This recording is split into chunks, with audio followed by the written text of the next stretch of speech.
Hello everyone, आप यहाँ पे देखिए, मैंने यहाँ पे कुछ आकृति ड्रॉ की है जो आयत की आकृति है। आयत क्या होता है? जिसमें आमने सामने की जो भुजा होती है बराबर होती है। जैसे लंबाई 7 सेंटीमीटर है तो ये लंबाई, तो नीचे वाली लंबाई भी 7 सेंटीमीटर होगा।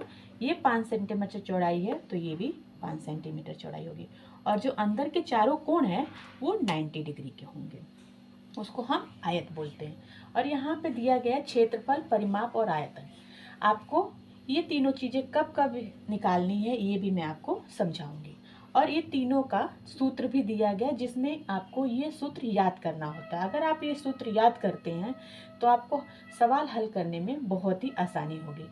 मैथ में सूत्र ही याद करने के लिए होता है, बाकी चीज़ें समझने की होती है। अब यहाँ पे पहला देखते हैं। पहला हमें क्षेत्रफल निकालते हैं। क्षेत्रफल कब निकालते हैं ये आपको पता होना चाहिए। कभी कभार तो आपको दिया जाता है क्षेत्रफल निकालना है, कभी कभार आपको खुद ढूंढना पड़ता है इसमें क्षेत्रफल निकालना है कि क्या आयतन निकालना है कि परिमाप निकालना है। तो क्षेत्रफल कब निकालना है? जब कोई चीज़ दी गई है उसके अंदर, जैसे कि उदाहरण के तौर पे एक कमरा दिया गया, कमरे के अंदर पूरे एरिए पे आयताकार का है तो उसमें टाइल्स लगानी है, अंदर बिछानी है या कोई कारपेट बिछानी है, तो वहाँ पे हमें क्या निकालना पड़ता है? क्षेत्रफल निकालना पड़ता है। तो क्षेत्रफल का सूत्र क्या है? लंबाई गुणा चौड़ाई।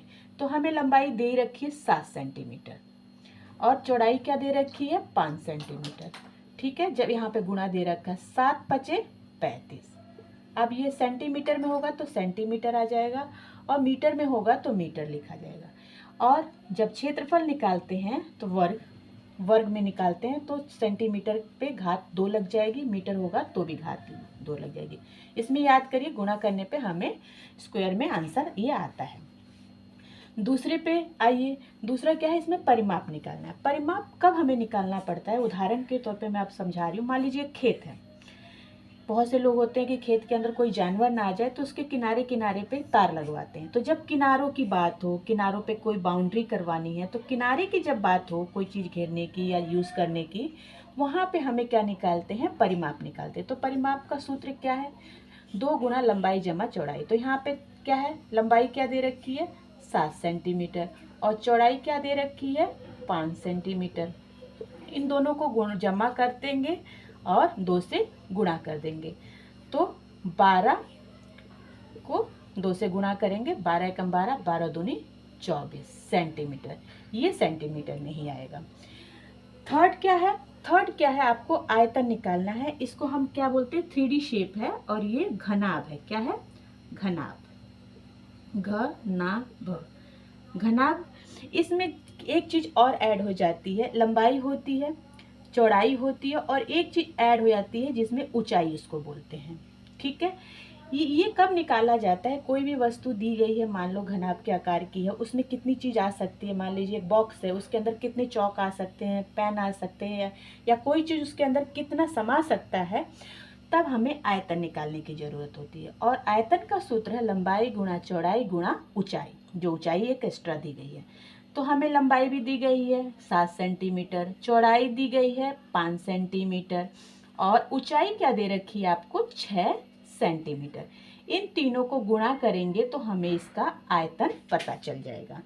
तो 7 पचे 35, 35 छिका 210 सेंटीमीटर। सेंटीमीटर में होगा तो सेंटीमीटर, मीटर होगा तो मीटर में। और इसमें क्या है? एक ऊंचाई ऐड की गई है तो इसको क्यूब दे देते, इसकी सेंटीमीटर की घात 3। तो इसमें याद करने की वो है कि आयतन में और क्षेत्रफल में आपको इसमें 3 चीजें गुणा करने की दी गई है तो 3 घात लग जाएगा, और इसमें 2 चीज गुणा करने के लिए दिया गया तो ये स्क्वायर में निकलता है। कोई चीज किसी के अंदर कितना समाएगी उसमें क्यूब, क्योंकि 3D शेप होता है, और ये वर्ग में आंसर आता है। आई होप आप लोगों को समझ में आ गया है कि इन कब कब किस चीज को निकालना पड़ता है। क्षेत्रफल अंदर की चीज़ों के लिए, परिमाप किनारों के लिए, और आयतन कोई चीज़ कितनी उसके अंदर आ सकती है, समा सकती है, उसकी कैपेसिटी कितनी है, तब हमें निकालना होता है आयतन। आई होप मैं समझाने में कामयाब रही हूँ। आप लोगों को समझ में आ गया है तो कमेंट्स जरूर करिए। धन्यवाद बच्चों।